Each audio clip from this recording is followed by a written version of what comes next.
The grand chamber was silent as Hana Kim walked to the center platform. Her footsteps echoed against the ancient stone floors. Above her, 12 species watched from their elevated seats. Their eyes held no warmth.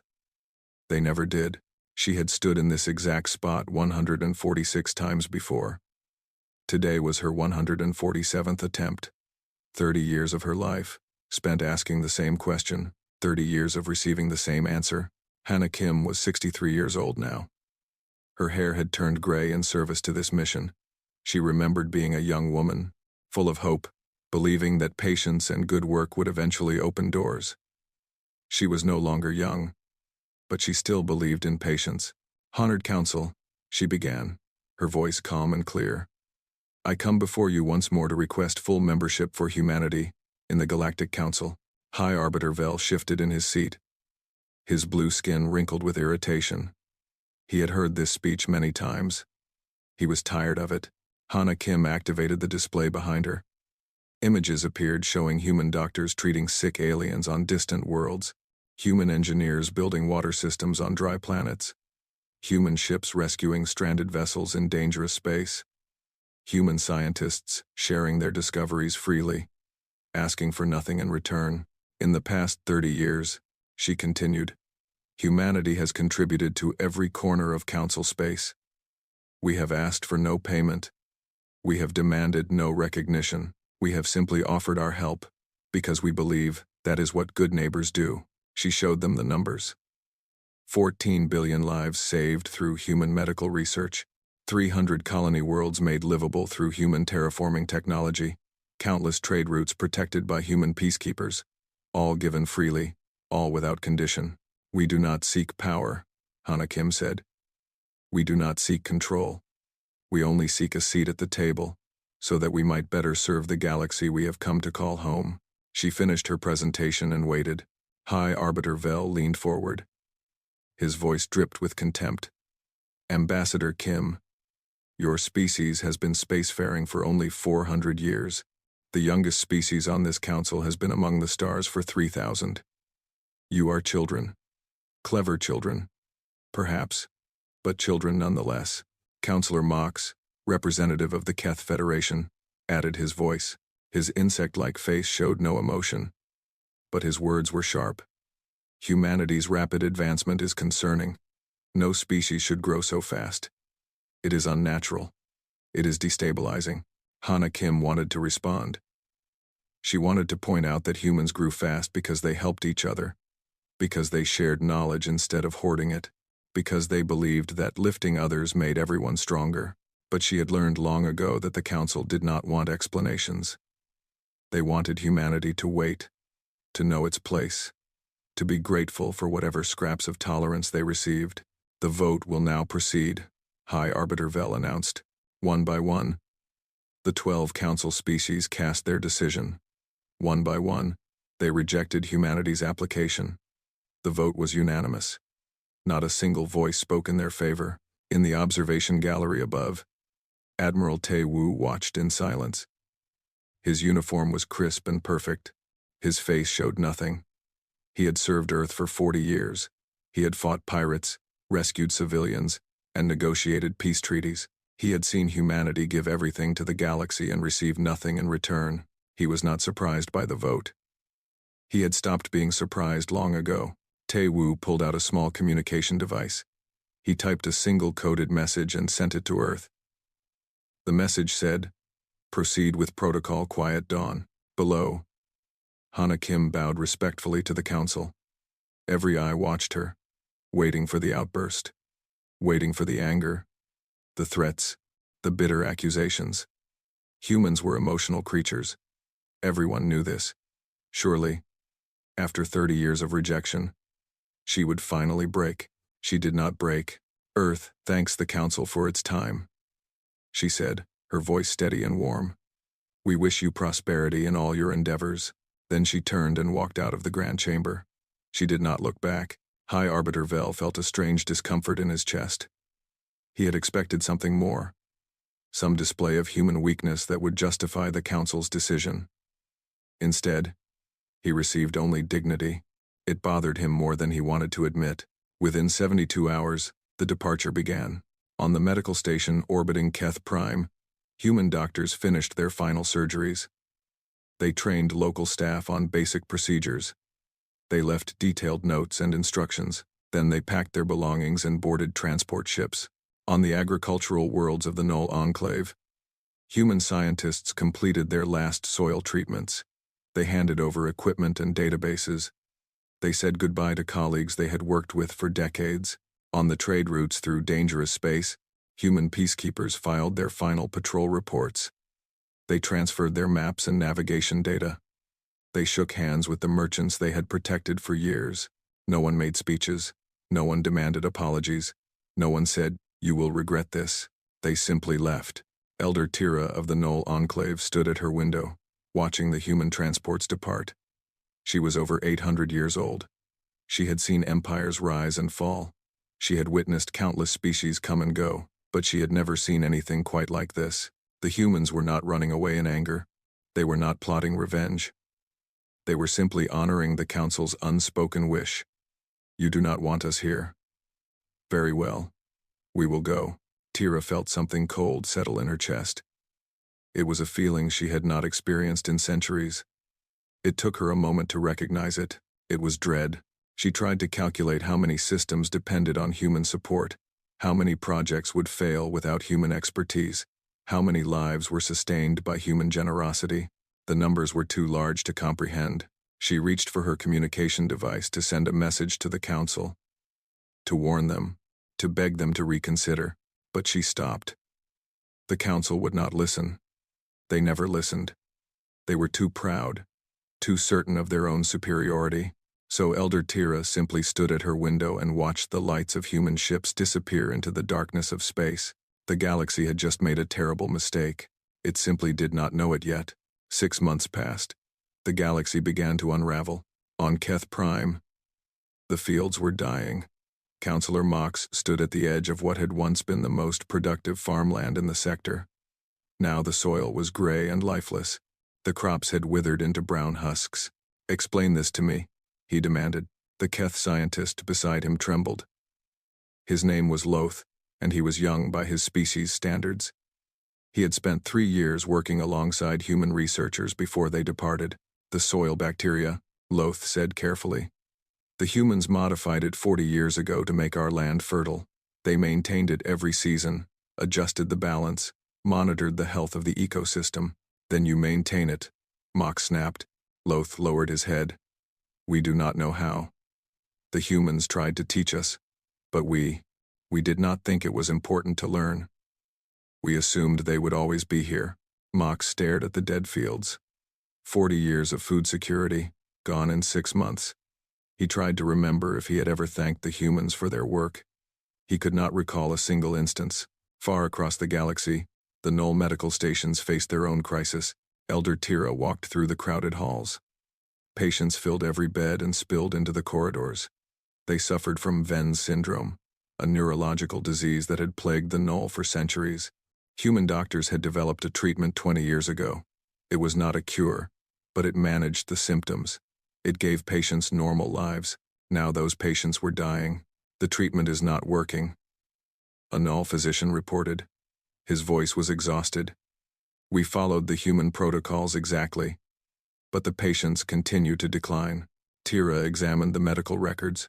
She saw the human approach written in careful detail. Medication, yes, but also therapy sessions, environmental adjustments, dietary changes, exercise routines, social support programs. The humans called it holistic care. They treated the whole person, not just the disease. The Null had only understood the medication part. They had ignored the rest as unnecessary human sentiment. Now they realized it was all connected. Remove one piece, and the entire system failed. "How many will die?" Tira asked quietly. The physician could not meet her eyes. "Thousands, perhaps more." In the trade corridors of the Drift Nebula, merchant captains faced a different kind of death. The Drift was a region of twisted space, filled with gravity wells and radiation storms. Navigation was nearly impossible without precise, constantly updated maps. Human navigators had charted safe passages for decades. They shared their maps freely with anyone who asked. Now the maps were outdated. The drift shifted constantly. What was safe yesterday could be deadly today. Captain Vorn of the merchant vessel Prosperity studied his instruments with growing fear. He had entered the drift 3 days ago, following the human charts from 6 months past. Now he was lost. His sensors showed nothing but swirling chaos in every direction. "Send a distress call," he ordered. His communication officer shook her head. "No one will come. The human rescue teams are gone. The Council has no ships in this region." Vorn thought about his crew, 37 souls who trusted him to bring them home. He thought about his family waiting on the station, his children who would never understand why their father did not return. "Keep trying," he said, though he knew it was hopeless. The Prosperity was one of 17 ships lost in the drift that month. Before the humans left, the average was 2 per year. On station primacy, High Arbiter Vel addressed the Council. Reports of crisis flooded in from every sector. Agricultural failures, medical emergencies, trade disruptions, infrastructure collapse. "These are adjustment difficulties," Vel declared. "Temporary setbacks. The galaxy survived for millennia before humans arrived. We will survive without them." But his voice lacked its usual confidence. He had seen the numbers.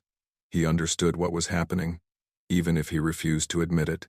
The humans had woven themselves into every part of galactic civilization, not through force or manipulation, but through simple, consistent helpfulness. They saw problems and fixed them. They asked for nothing in return. They made themselves essential without anyone noticing, until they were gone. Loth, the young Keth scientist, spent his nights searching through old records. He found thousands of examples of human assistance that no one had documented properly. A water purification system here, a power grid stabilization there, medical research shared without patents, engineering solutions given without fees. The humans had been holding the galaxy together with invisible hands. He brought his findings to Counselor Mox. He spread the data across the table, hoping his superior would finally understand. Mox looked at the evidence. His face hardened. "You spent your time compiling this?" he asked coldly. "Someone needed to understand what we lost," Loth replied. "We lost nothing. The humans were a minor convenience at best. Their departure creates opportunities for our own people to develop these skills. Our people are dying because we lack these skills." Mox stood abruptly. "You have been contaminated by human thinking. Perhaps you spent too much time among them. Consider yourself removed from all sensitive projects until further notice." Loth left the chamber in silence. He had expected this response, but he had hoped, foolishly, that facts might overcome pride. On the border of Council space, Warlord Kern of the Drath Dominion received intelligence reports with growing pleasure. The Drath had been enemies of the Council for centuries. They were conquerors by nature, always seeking to expand their territory. But human peacekeepers had contained them for 80 years. Human strategists had made invasion too costly to consider. Now those humans were gone. Kern studied the maps of Council space. He saw the undefended colonies, the weakened trade routes, the crumbling alliances. The Council was falling apart from within, and no one was coming to save them. He called his generals together. "Begin preparations," he ordered. "We attack in 8 months." His generals saluted with fierce joy. They had waited generations for this moment. The humans had been the only thing standing between the Dominion and total victory. Now there was nothing. Elder Tira sat alone in her quarters.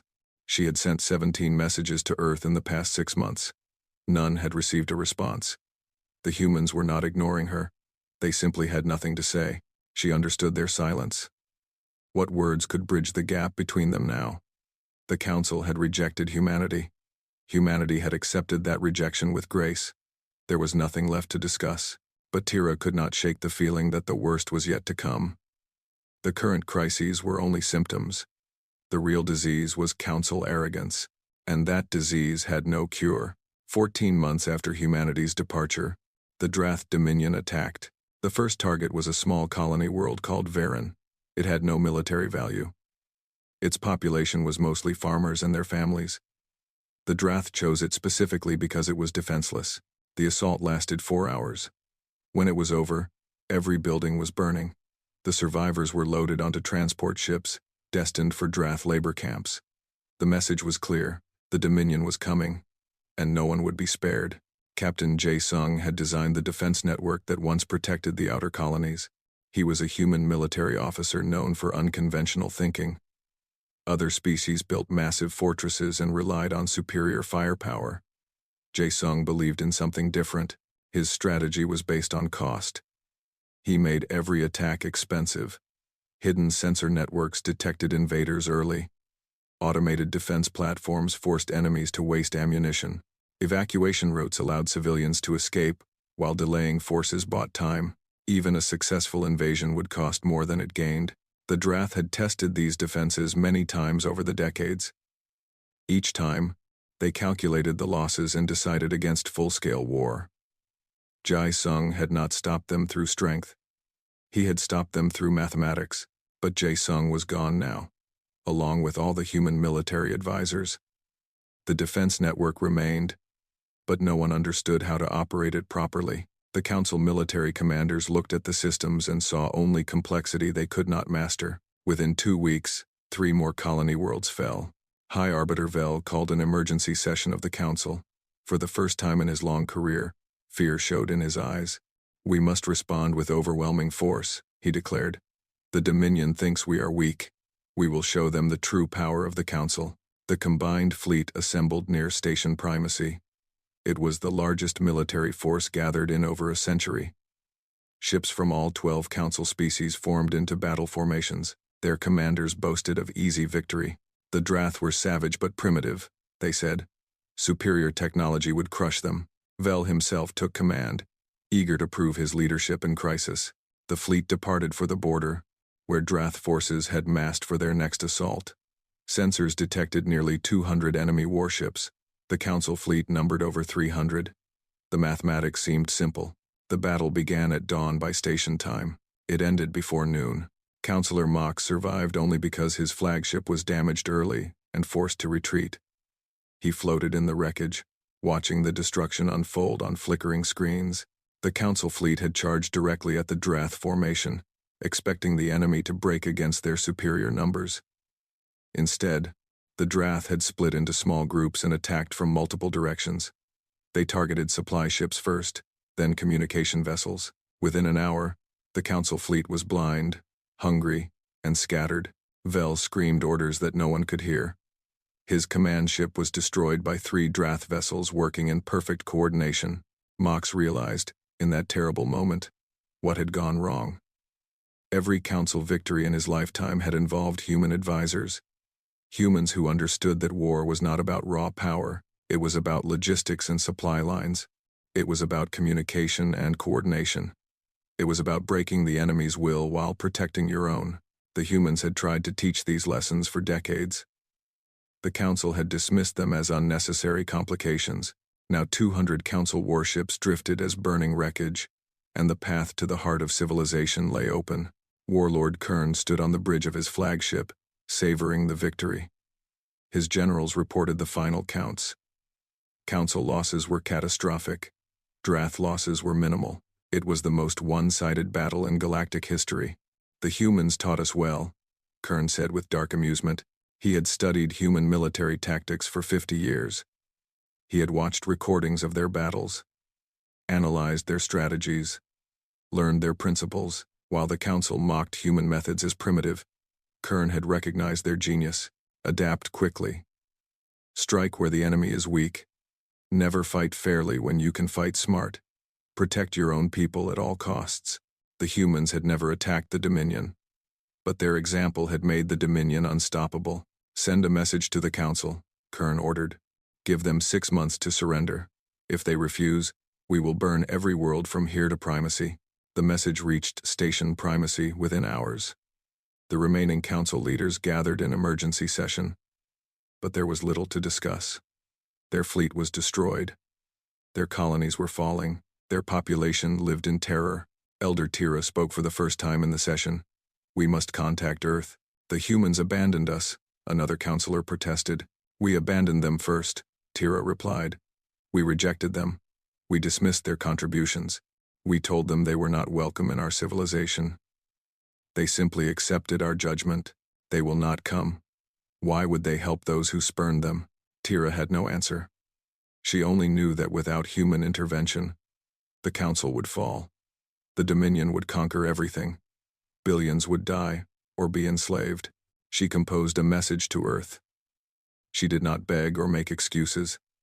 She simply described the situation honestly. The council had made a terrible mistake. Countless innocent people would pay the price. If humanity could find it in their hearts to help, the galaxy would be grateful.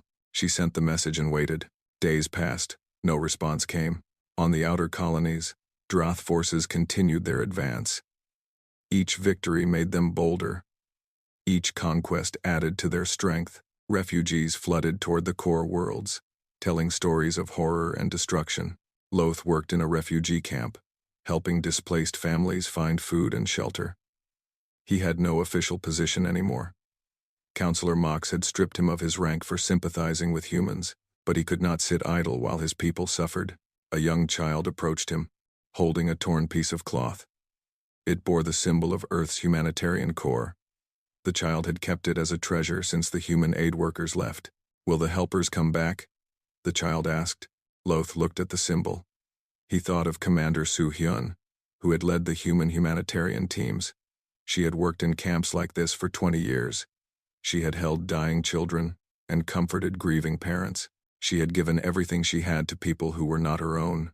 "I hope so," he said softly. "I truly hope so." But hope was growing scarce in the galaxy.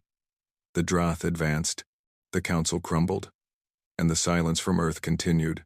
Ambassador Hana Kim knelt in her garden, carefully tending to her roses. The morning sun warmed her face. Birds sang in the trees nearby. It was peaceful here on Earth. Far from the politics and rejection of the galactic stage, her communication device buzzed. She glanced at it and saw another emergency message from the council. The 17th, this month. She returned to her roses. Across the city, Admiral Tae-woo sat in a conference room with Earth's senior leadership. The walls displayed maps of council space, now marked with red zones showing Droth conquest. The red had grown significantly in the past weeks. "The situation is clear," said General Park, the head of Earth's defense forces. "The council is losing. Within 6 months, the Dominion will control everything from the border to primacy itself. "And this concerns us why?" asked another officer. His voice was bitter. "They voted against us unanimously. They called us children. They said our rapid growth was suspicious and dangerous." Murmurs of agreement rippled through the room. Many present had spent their careers serving the galaxy, only to be dismissed and rejected. The wound was still fresh. Tae-woo let them speak. He understood their anger. He felt it himself, deep in his bones. But he had learned long ago that decisions made in anger rarely led anywhere good. "What do we know about civilian casualties?" he asked quietly. Dr. Yuna Park stepped forward. She had returned to Earth after leading human research teams across council space for 30 years. Now, she led the Intelligence Analysis Department, tracking the consequences of humanity's departure. Current estimates suggest 4.7 billion civilians will die if the Dominion conquest succeeds, she reported. This includes populations on 63 inhabited worlds. Most are agricultural or industrial workers, families, children, people who had no voice in the council's decision. The room fell silent. Many of these people welcomed us. Yuna continued. They worked alongside us. They learned from us and taught us in return. When we left, they wept. They begged us to stay. She displayed images from her files. Human doctors with local colleagues, human engineers celebrating completed projects with grateful communities, human teachers surrounded by students of a dozen species. "These are the people who will pay for the council's arrogance," Yuna said. "Not High Arbiter Vel. Not Counselor Mox. They will escape to fortified stations and survive, but the ordinary people, the ones who actually appreciated us, will be conquered or killed." General Park crossed his arms. "A tragic situation, but not our responsibility. We offered our help for decades. We gave everything and asked for nothing. They chose to reject us. Let them face the consequences. Let 4 billion innocents die because their leaders were fools? Yuna asked. We cannot save everyone in the galaxy. No, but we can save these. Admiral Tae Woo stood. The room immediately quieted. His reputation commanded respect that rank alone could not provide. I understand the anger in this room, he said. I share it. For 40 years, I served the galaxy alongside my crews. We saved millions of lives. We asked for nothing except the chance to continue helping, and we were told we were not worthy. He paused, letting the words settle. But I must ask each of you a question. What kind of people do we want to be? He walked slowly around the table, meeting each person's eyes. Do we want to be the species that abandons billions to death because our feelings were hurt? Do we want to prove the Council right? That we are too young, too emotional, too petty to be trusted with galactic responsibility? He stopped at the window, looking out at the blue sky of Earth. Or do we want to be who we have always been? A people who help because it is right. Not because we are rewarded. Not because we are thanked. But because we cannot stand by while innocents suffer. Commander Soo-hyun spoke next. She had spent her career leading humanitarian missions in the worst crisis zones of the galaxy. Her hair was gray now, her face lined with years of hard work, but her voice remained strong. I have held dying children in my arms, she said. Children who were not human. Children whose species I could barely pronounce. But when they looked at me with fear in their eyes, I saw only children. My job was to save them. Nothing else mattered. She stood and addressed the room directly. There are refugee camps across Council space right now. Millions of displaced people. Families torn apart. Children who do not understand why their homes are gone. If we do not help them, no one will. The debate continued for hours. Arguments flew back and forth. Some insisted that helping the Council would only enable future mistreatment. Others argued that abandoning innocents was unacceptable regardless of circumstances. Finally, the vote was called. It was close, closer than anyone expected. Earth would help. Not for the Council. Not for recognition or gratitude, but for the billions of innocent people who had done nothing wrong except live under leaders who were too proud to see the truth. Captain Jae-sung received his orders that evening. He had spent the past 18 months training new officers and developing contingency plans. Deep down, he had always known this moment would come. Fleet mobilization begins immediately, he told his staff. We launch in 72 hours. His officers scrambled to prepare. Ships were fueled and armed. Crews were assembled and briefed. Medical supplies and humanitarian equipment were loaded alongside weapons of war. Dr. Yuna Park led her science teams in final preparations. She had developed countermeasures specifically designed to neutralize Drath weapons. 18 months of research, conducted in secret, just in case. Did you always know we would go back? One of her assistants asked. Yuna smiled sadly. I hoped we would. Humanity has many flaws, but abandoning those in need has never been one of them. On the night before departure, Admiral Tae Woo composed a message. It would be broadcast on all frequencies as the fleet entered Council space. He wrote and rewrote it dozens of times, searching for the right words. In the end, he kept it simple. Earth remembers its friends, across the galaxy. In a refugee camp on a devastated world. Loth heard the broadcast. He was exhausted from days of helping survivors. His body pushed beyond its limits. But when those words reached his ears, he felt tears streaming down his face. They were coming back, not for the Council, not for the leaders who had rejected them, but for the people, the ordinary, innocent people who had only ever wanted to live in peace. Loth looked up at the stars and whispered a word he had learned from human colleagues long ago. Thank you. Warlord Kern stood on the bridge of his flagship, gazing at Station Primacy through the main viewport. The heart of the Galactic Council floated before him, defenseless and broken. His armada surrounded it like predators circling wounded prey. Inside the station, the remaining Council leaders huddled in the Grand Chamber. The same chamber where they had rejected humanity so many times. The same seats where they had looked down with contempt at Ambassador Hana Kim. Now those seats held terrified beings waiting to learn their fate. Prepare boarding teams, Kern ordered. I want the Council leadership taken alive. They will make excellent examples. His officers moved to comply. Victory was moments away. 80 years of human interference had ended. The galaxy belonged to the Dominion. Then the sensors screamed. "New contacts!" the tactical officer shouted. Multiple signatures emerging from slipspace. Kern turned sharply. "How many?" The officer's voice trembled. "Hundreds." The human fleet emerged from the darkness in perfect formation. Ship after ship materialized, their hulls gleaming in the starlight. At the center flew the flagship, a massive vessel bearing the name Quiet Dawn. Admiral Tae-woo stood on its bridge, studying the enemy positions with practiced calm. "Transmit on all frequencies," he ordered. His message was simple. "Earth remembers its friends. Droth forces will withdraw immediately, or face destruction." Warlord Kern laughed when he heard the transmission. He calculated the forces quickly. The humans had brought perhaps 200 ships. His armada numbered over 1,000.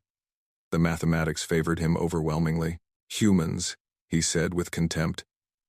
"They cannot even count properly. All ships, attack formation. Destroy them." The Droth armada turned toward the human fleet like a wave of steel and fire. 1,000 warships against 200. Even human tactics could not overcome such odds, or so Kern believed. Captain Jae-sung commanded the tactical operations from his position beside Admiral Tae-woo. He had studied Kern's methods for years. He knew exactly how the Droth would attack. "Execute pattern flowing water," he ordered calmly. The human fleet did not charge forward to meet the enemy. Instead, it split into dozens of small groups that scattered in seemingly random directions. The Droth formation, designed to overwhelm a single target, suddenly had no target to overwhelm. Kern frowned. "Pursue and destroy. Do not let them escape." His ships broke formation to chase the fleeing humans. This was exactly what Jae-sung wanted. Human vessels were smaller and faster than Droth warships. They darted between enemy ships, drawing them further and further apart. The mighty Droth armada, once a unified force, became a scattered mess of individual ships, chasing shadows. Then the humans stopped running and started hunting. Small human squadrons ambushed isolated Droth vessels with devastating precision. They struck weak points that Kern did not even know existed. They disabled engines, destroyed weapons, and vanished before reinforcements could arrive. "Regroup," Kern screamed. All ships returned to formation, but his fleet was too spread out. His communications were being jammed. His commanders could not coordinate. Meanwhile, Dr. Yuna Park's science vessels deployed the countermeasures she had spent 18 months developing. Droth weapons began malfunctioning. Their shields flickered and failed. Their targeting systems reported false readings. Kern watched in growing horror as his numerical advantage crumbled into chaos. "How?" he demanded. "How are they doing this?" His tactical officer had no answer. Human warfare did not follow rules that made sense to Droth thinking. They did not seek glorious combat or decisive confrontation. They sought victory through intelligence, adaptation, and teamwork. Commander Soo-hyun led her evacuation shuttles through the battle, weaving between explosions and debris. Her mission was not combat. Her mission was rescue. Thousands of civilians remained trapped on damaged stations and drifting vessels. While the warships fought, Soo-hyun's teams pulled survivors from the wreckage. She had lost count of how many species she had saved by the third hour. "Commander, we are taking fire," her pilot shouted. A Droth destroyer had spotted them and was moving to intercept. They were a rescue ship. They had no weapons. Before Soo-hyun could respond, 3 human fighters appeared from nowhere. They placed themselves between the shuttle and the destroyer, shields absorbing the enemy fire while Soo-hyun escaped. She never learned the names of those pilots. They gave their lives to save one rescue shuttle. That was simply who they were. The battle turned. Then it became a rout. Kern's flagship was surrounded by human vessels. His engines were destroyed, his weapons offline. He stood on his burning bridge, watching his grand armada scatter into the void. "Surrender." Admiral Tae-woo's voice came through the communication system. "Further resistance will only increase your losses." Kern considered dying gloriously. It was the Droth way. But looking at the destruction around him, he realized something terrible. The humans had not just defeated him. They had barely tried. Their ships moved with casual confidence, cleaning up the remnants of his forces like adults correcting a child's mistake. He had thought he understood human warfare. He had studied their tactics for decades, but he had missed the most important lesson. Humans did not fight to conquer. They did not fight for glory or territory. They fought to protect. And nothing in the galaxy was more dangerous than humans protecting something they loved. Kern surrendered. The aftermath was quiet, like everything humans did. They did not demand territory or reparations. They did not install puppet governments or force humiliating treaties. They simply secured the region, provided humanitarian aid, and began rebuilding what the Dominion had destroyed. Admiral Tae Woo refused to enter the Grand Chamber for any ceremony. When council messengers brought invitations, he declined politely. "We did not come for you," he explained. "We came for the people you were supposed to protect." Ambassador Hana Kim did enter the Grand Chamber one final time. The council leaders stood as she approached. Their faces showed shame, gratitude, and fear, mixed together. A new High Arbiter, elected after Vel's death, offered humanity everything: full membership, permanent council seats, reparations for decades of mistreatment, anything they wanted. Hana Kim listened to the offers with the same patient expression she had worn through 147 rejections. "We do not want your membership," she said finally. "We never did. We only wanted to help." She paused, letting her words fill the ancient chamber. "We still want to help. But now you understand something important. We help because we choose to, not because we need you, not because we seek your approval. Remember that in the future." She turned and walked out, just as she had before. But this time, the silence she left behind was different. It was the silence of beings confronting their own smallness.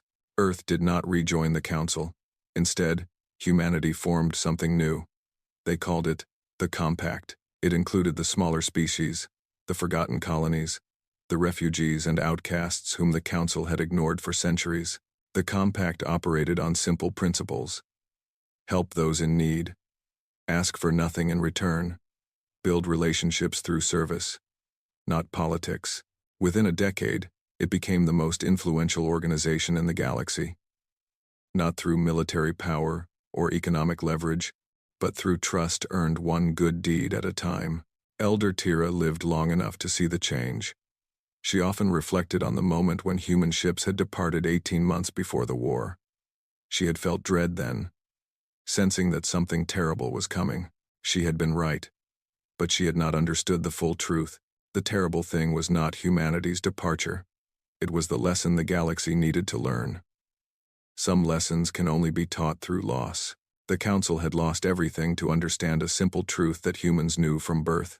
True strength is not forcing others to accept you.